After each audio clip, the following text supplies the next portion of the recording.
Pablo, kemarin kamu lihat berita di televisi tidak? Berita apa itu, Vio? Itu pandemik yang terjadi saat ini. Yang terpapar semakin banyak, begitu juga yang meninggal, bertambah terus.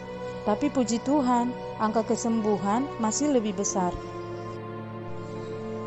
Oh iya, saya sempat juga melihatnya di televisi kemarin. Menurutmu ngeri nggak sih? Yang penting, serahkan diri pada Tuhan. Tetaplah hidup sehat. Lebih sering cuci tangan, hindari keramaian, dan yang terutama, ikuti anjuran pemerintah. Semoga semua yang buruk cepat berlalu ya.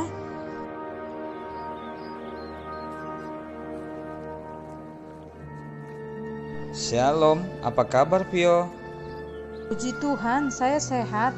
Kamu apa kabar? Puji Tuhan, saya juga baik-baik saja. Oh iya, masih ingat kan cerita kita kemarin di kelas? Berita tentang pandemi kemarin. Iya, ingat tidak yang tertulis dalam Alkitab? Dulunya Allah menciptakan dunia dengan sangat baik, tapi yang terjadi sekarang, dunia sudah semakin rusak. Ya, benar. Mungkin saja pandemik yang terjadi sekarang juga disebabkan oleh ulah manusia. Melihat yang terjadi sekarang, apakah Allah masih memelihara kita ciptaannya? Manusia semakin kesusahan, apalagi sekarang ada virus baru yang muncul. Oh iya, besok kan kita belajar agama. Kita tanya aja sama Pak Guru.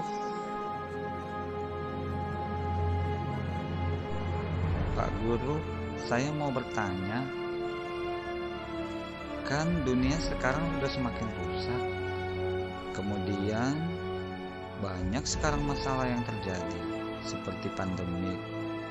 Apakah Allah masih memelihara kita, ciptaannya? Bagus, perhatikan baik-baik ya. Bapak akan jelaskan pertanyaanmu.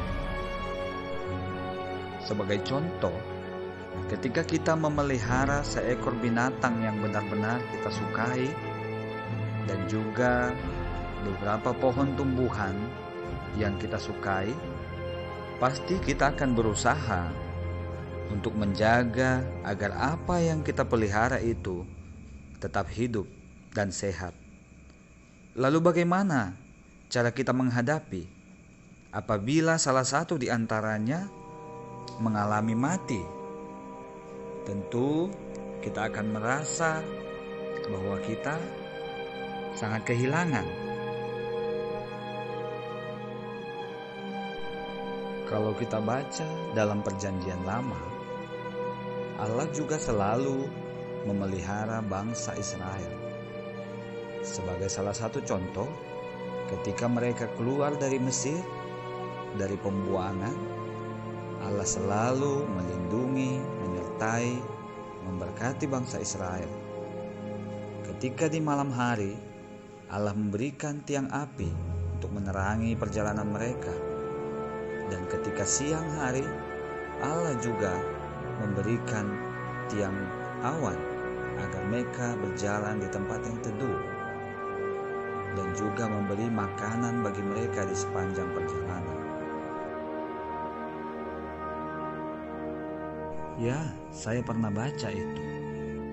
Di dalam Perjanjian Baru, kita jelas melihat Allah mendatangkan putra tunggalnya Yesus untuk menyelamatkan manusia dari segala dosa dan kesusahan-kesusahan yang manusia alami di dalam dunia. Walaupun dunia mengalami bencana yang begitu besar, tapi Allah, pemeliharaannya tidak pernah berhenti. Allah selalu menjaga dan memelihara manusia. Pemeliharaan Allah itu terus berlangsung.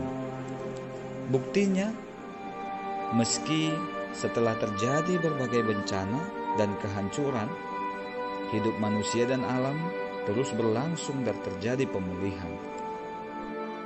Amin. Ada 3 aspek-aspek pemeliharaan Allah terhadap dunia. Yang pertama, aspek pelestarian. Allah tetap melestarikan alam dan manusia yang Ia ciptakan. Itu bisa kita baca dalam Mazmur 36 ayat 7. Dan juga kita bisa lihat itu di Kolose 1 ayat 17. Aspek kedua adalah aspek penyediaan. Aspek ini dapat kita temukan di dalam kitab Kejadian 1, yaitu urutan penciptaan yang dilakukan oleh Allah. Allah menciptakan manusia pada hari yang ke-6, setelah Allah menciptakan seluruh kebutuhan hidup manusia, mulai dari hari pertama sampai hari ke-6.